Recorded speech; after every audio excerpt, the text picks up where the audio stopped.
সবাইকে স্বাগতম। আশা করছি সবাই ভালো আছেন। আজকের ভিডিওটিতে আমরা আলোচনা করব পশ্চিমবঙ্গ সরকারের সর্বশেষ নির্দেশিকা নিয়ে, যেখানে বলা হয়েছে যে দুর্গাপুজোর আগেই অর্থাৎ 15 থেকে 19 সেপ্টেম্বর 2025-এর মধ্যে সকল কর্মচারী ও শ্রমিকদের বোনাস মিটিয়ে দিতে হবে। হ্যালো দিদিরা, আশা করি সবাই ভালো আছেন এবং সুস্থ আছেন। আজকের একটি নতুন ভিডিওতে আপনাদের সকলকে স্বাগতম। আপনারা দেখছেন WBICDS অফিসিয়াল ইউটিউব চ্যানেল এবং ফেসবুক পেজ, যেখানে কিন্তু আমরা প্রত্যেক দিন ICDS সম্বন্ধে কিন্তু ডিটেলসে আলোচনা করে থাকি এবং নতুন নতুন যে নোটিশগুলো থেকে থাকে সেগুলো কিন্তু আমরা দিয়ে থাকি। তো অবশ্যই যদি আপনারা এখনও পর্যন্ত আমাদের এই চ্যানেলটাকে সাবস্ক্রাইব করে না থাকেন তো অবশ্যই সাবস্ক্রাইব করে রাখবেন এবং ফেসবুক পেজটাকে যদি ফলো না করে থাকেন তো অবশ্যই ফলো করে রাখবেন এইরকম ইন্টারেস্টিং ভিডিও সবার আগে দেখার জন্য। রাজ্যপাল পশ্চিমবঙ্গের সব নিয়োগকর্তাদের আহ্বান জানিয়েছেন যেন কর্মচারীদের ন্যায্য বোনাস সময় মতো দেওয়া হয় এবং আগের বার যেই বোনাস দেওয়া হয়েছে তার থেকে যেন না কমে, সুতরাং তার থেকে যেন বেশি দেওয়া হয়, এরকমই রাজ্যপাল বলেছে এবং শিল্প শান্তি বজায় থাকার কথাও কিন্তু তিনি বলেছেন। এই নির্দেশিকা কেবল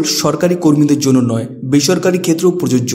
বিশেষ করে আইটি, হোটেল, রেস্তোরাঁ, দোকান, জুট মিল এবং সিকিউরিটি কর্মীরাও, যাদের অনেক সময় বোনাস বঞ্চিত করা হয়, এবার তাদের বোনাস অবশ্যই মিটিয়ে দিতে হবে। এর পাশাপাশি পশ্চিমবঙ্গ সরকারের ICDS প্রকল্পের অধীনে কর্মরত অঙ্গনারী কর্মী, অঙ্গনারী সহায়িকার বোনাসের আওতায় আসবেন এইবার এবং প্রত্যেকবারই কিন্তু তাদেরকে যে মাসিক বেতনের সাথে সাথে তাদের যে বোনাস, সেই বোনাসটাও কিন্তু দিয়ে দেওয়া হয়। এখানে মনে রাখার বিষয়, ICDS কর্মী এবং সহায়িকারা সমাজের অন্যতম গুরুত্বপূর্ণ স্তম্ভ।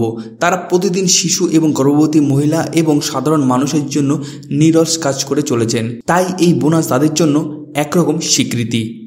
যারা অন্তত 6 মাস ধারাবাহিকভাবে চাকরিতে আছেন তারাই বোনাসের যোগ্য। চুক্তিভিত্তিক ও কন্ট্রাকচুয়াল কর্মীরাও বোনাস পাবেন।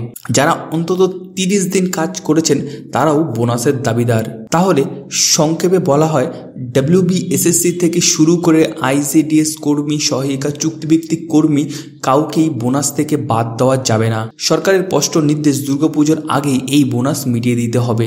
এই ছিল আজকের আপডেট। যদি আপনাদের এই ভিডিওটা ভালো লেগে থাকে এবং কোনো কাজে লেগে থাকে অবশ্যই ভিডিওটা লাইক এবং শেয়ার করতে ভুলবেন না। সাথে সাথে আপনারা কিন্তু অবশ্যই কমেন্ট বক্সে জানাবেন যে আপনাদের যে বোনাস, সেই বোনাসটা পেয়েছেন কিনা। আশা করি সবাই খুব ভালো থাকবেন। ওকে, দেখা হচ্ছে নতুন আরও একটি ভিডিওতে। Thank you and Jai Hind.